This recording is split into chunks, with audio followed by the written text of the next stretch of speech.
Thank you, Miyoshi, for your nice introduction. So, good morning to all. Again, myself, Jacob Jos. You can pronounce Jos or Jose, both are right. So, I am from the southernmost state of India, Kerala, often called God's own country by its tourism department and mostly known as the land of spices. And it's the origin place of most important spices like pepper, known as the king of spices, and the cardamom, known as the queen of spices. And we have a long history of spices trade with some of the most important civilizations, ancient civilizations in the world, like the Romans, the Babylonians, Mesopotamians, and Egyptians, Arabs, and the Europeans, etc. And we are still continuing that heritage through our spices trade with the world. And this presentation is about the story of organic spices and organic spices farmers from my state. And I represent an organization named Pyramid Development Society. It is PDS. Pyramid is the name of my village, and basically this is an NGO, non-governmental organization, and we are one of the largest non-governmental organization in South India, and it was established in the year 1980, and it is operating in the Western Ghat part of Idukki district in Kerala. The Western Ghat is one of the most important biodiversity hotspot in the world, and has a fragile ecosystem and is a home of thousands of species of flora and fauna, including some rare and endangered species. And the mission of the organization is empowerment of village communities. And the sustainability of the Western Ghats agro ecosystem is one of its prime objective for the rural empowerment. So as I said, the organization was established in the year 1980, and as we know that at that time, the intense industrialized agriculture, often known as the Green Revolution, was at its peak stage in India. All the agriculturists and scientists were advised to apply more and more chemical pesticides and fertilizers to get more yield. But often large-scale farmers reap the benefits of this industrialization in the agriculture. As a country like India, we know around 86% of the farmers are small and marginal farmers who contribute to the contribute more than 50% of the fruit production in the country. These kind of small and marginal farmers left behind due to their lack of access to the resources and lack of awareness to these systems. So in order to address these concerns of also the imprudent use of chemical fertilizers and pesticides lead to the severe damage to the local agro ecosystem, especially in the fragile ecosystem of the Western Ghat region. So in order to address these concerns of local food security and social and ecological issues, the Pyramid Development Society has envisaged a holistic approach, which is the regenerative organic agriculture, which aims to restore the farming ecosystem and soil health. So as I said, the Western Ghat ecosystem, the Western Ghat, the area is a hilly area and has a highly slopy terrain. And it is one of the biodiversity hotspot, and over 90% of the farmers there are small and marginal farmers. And the major cultivars there are spices, then coffee, tea, cocoa, rubber, like that items. And this area is highly vulnerable to the changes of climate like drought, soil erosion, and resultant soil acidity, etc. So PDS promoted the regenerative agricultural practices in harmony with the agro-climatic conditions of that region. And this is our philosophy. This is our motto. This is adopted from the Holy Bible, that they may have life and have it abundantly. As we know, the most of the world's language, the organic farming is referred as life farming. In my native language, Malayalam, it is called Jaiva Krishi. Jaiva means life. I think in Korean, Filipino, and Japanese language, it's all referred as life farming. And as a result of the Pyramid Development Society's activities, by early 90s, we could able to gather a small group of around 500 farmers who are following this kind of sustainable farming activities. So in order to aggregate these farmers, we created the PDS Organic Spices unit under the Pyramid Development Society. So the next issue, the next problem in front of us were we could get a good market for these sustainably produced spices with a sustainable price. So in order to tackle that issue, we went for the certification. That was very novel idea at that time. So we approached a certification agency in the Netherlands and we certified that group of around 500 farmers, and we connected that farmers with the international market, and by 1998 we could able to ship out our first export from our factory. So by that time we initiated a phase of globalization, that is connecting the global customers with the genuine local producers. So now PDS Organic Spices is one of the topmost exporter of organic spices from India since 1998. So this is our 25th year since we started export. Currently we are working with around 2,500 small and marginal farmers. All these farmers are from this Western Ghats region, and the major cultivars are spices like pepper, ginger, turmeric, clove, nutmeg, cardamom, etc. etc. We have a good internal control and farm extension system, including a research and development wing for the farmers. And we have almost all the major international organic and quality certifications. Like you can see a bunch of certifications like Fairtrade, Indian Organic, European Union, Japanese Organic, then including Korean. Then we have Demeter, specialized certification like Demeter, Biosis, Natural Land Fair, etc. And you can see in the middle, this is a catalog of one of our major buyer in USA, and the photo is one of our farmer with their family. So this is actually they face the example of globalization. So our customers are visiting our farmers field every year, and they are interacting with the farmers, and they are spending time with their family. So this kind of visits matters a lot for a rural farmer from from an interior village. So they feel very proud, and their level of self-esteem got elevated. So they will feel very proud to become an organic farmer. So these are the sustainable agriculture practices our farmers are practicing. As Konrad said, this is not a set of no's, but it is a set of positive approaches our farmers are practicing, which is based on the soil health regeneration, then water management and biodiversity protection. So under soil health regeneration, we are assessing the soil fertility using our own lab and our own technical systems.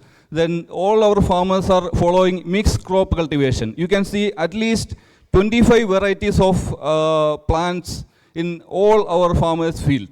And of course, they are avoiding the use of chemical fertilizers. Then they are using quality organic inputs in order to keep the authenticity of the organic producers.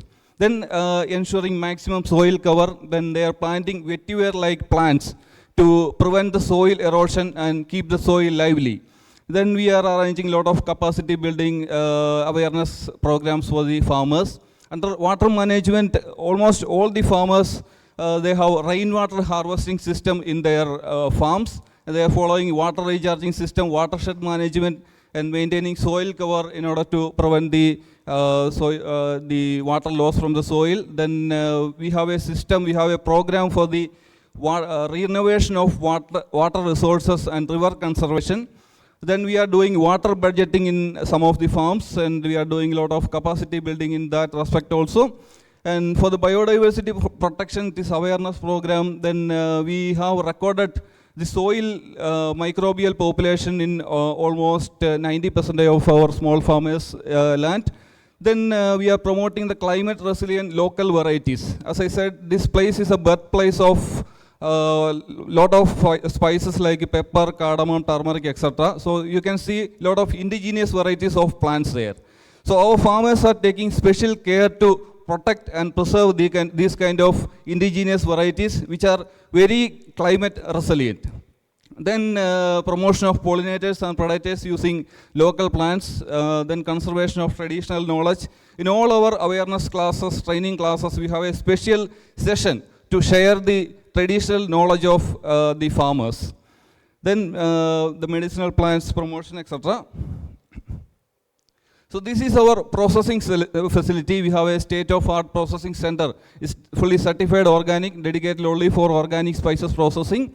Then the factory is certified to all the international food safety and hygiene standards. Then we have in-house quality assurance laboratory. We have a soil, plant and water testing laboratory for the farmers where they can avail all these services on free of cost. It's part of our extension system. Below you can see our factory, which is located in a very serene place away from all the pollutions. And these are all some photos of processing facilities. And these are photos of our factory and inside facilities.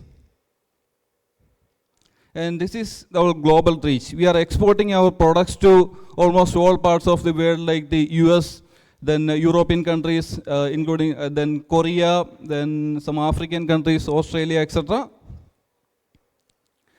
And this is our research and development system. As we know, the farmers in countries like India are facing a serious lack of farm extension system and advisory services. So in order to address that, we created a well-efficient R&D system and farm extension system. Under that, we have a soil plant and water testing lab. Then we have a microbiology laboratory, a good planting material nursery, that is organic certified nursery. Then we have a compost making facility. The farmers can purchase this compost on cost-to-cost basis or subsidized cost basis. And this is a training center. We have their facility for theoretical and practical knowledge. You can see the photos of training of some horn compost making as part of the biodynamic composting. And this is part of some capacity building, photos of some capacity building program. We are giving practical training to make some traditional liquid manure preparations, and that is a photo of one biodiversity awareness campaign. And this is our rainwater harvesting in our factory. We are water neutral, completely water neutral in all our processing operations. And these 3 ponds can carry around 5 million liters of water during the monsoon time. And we are using this water for all our operations throughout the year. And this is a soil, from the soil testing laboratory, we are issuing the soil health card for all our farmers. And next is the rewarding ecosystem services by the organic farmers. We recorded the major ecosystem services provided by our farmers are like carbon sequestration, water conservation, then promoting pollinators, biodiversity enhancement, soil and microbes enhancement, prevention of air, water pollution, etc. So we are rewarding the farmers by paying an additional premium price. That is, we are buying each and every kilo of products from the farmers by paying an additional premium price of 10 to 15% more than the market price every day. So that's a rewarding system for these organic farmers.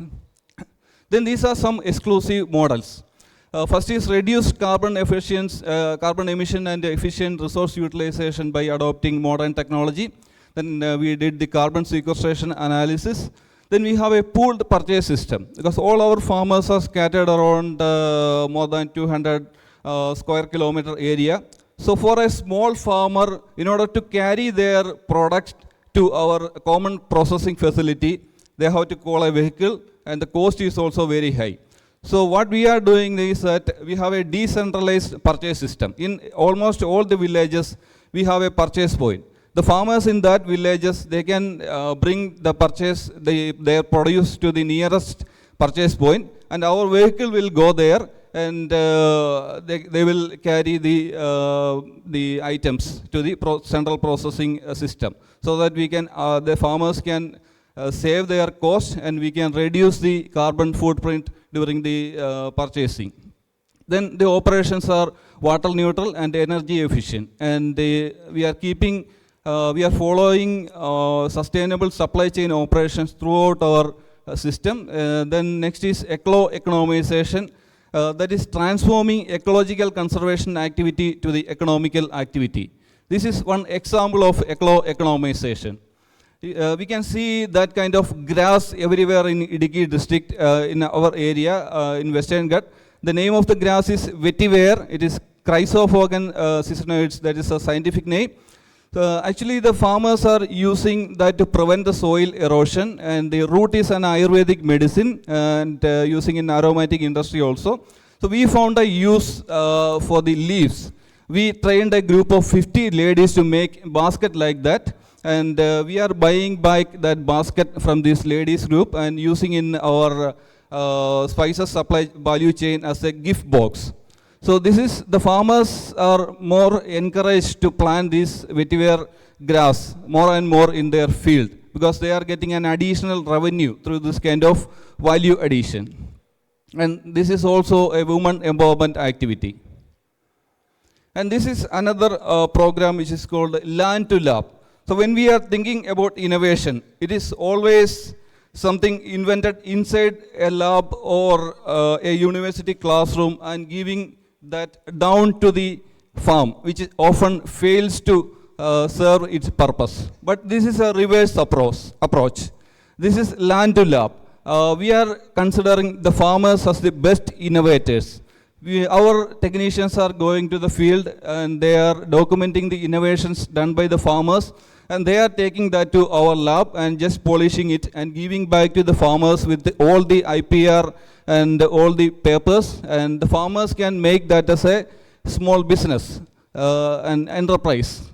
And the specialty of this kind of innovation is that the farmers are innovating their technology based on their localized needs. So this will be found more successful than some technology which is invented in which is introduced in the farm from outside, because this is a bottom-up approach. And you can see the photos of some of our inventors. The first one is a pepper variety invented by the farmer named Mr. Varghese. The second one is also pepper.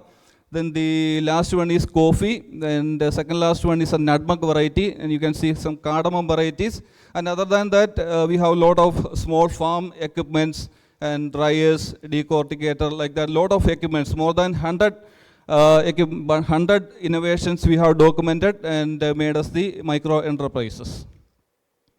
And these are the awards and recognitions we got. We were the topmost exporter of organic spices from India from the year 2002 to 2008. We have got the International Micro Entrepreneurship Award for the vetiver project from Paris in 2014. Then the International Pepper Community Award 2017. And this is a conclusion. This is a learning from our journey.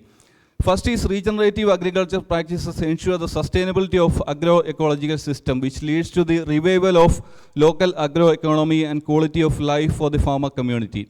And second is well-established farm extension system ensures fairness, consistency, and organic integrity throughout the value chain, which is the most important need of the hour. Then the third one is the major success of the organization is its futuristic outlook and the ability to align with the global changes. So let me conclude with this presentation with a conclusion note, which is said by one of the most famous advocate of organic farming of our time, Dr. Vandana Shiva. It is like this: in nature's economy, the currency is not money, it is life. So let me extend that word with the life means not only of the human being, the life of the flora, the life of the fauna, the life of the soil microbe, and life of entire universe. Big thank you from our beautiful, smiling farmer woman. Thank you.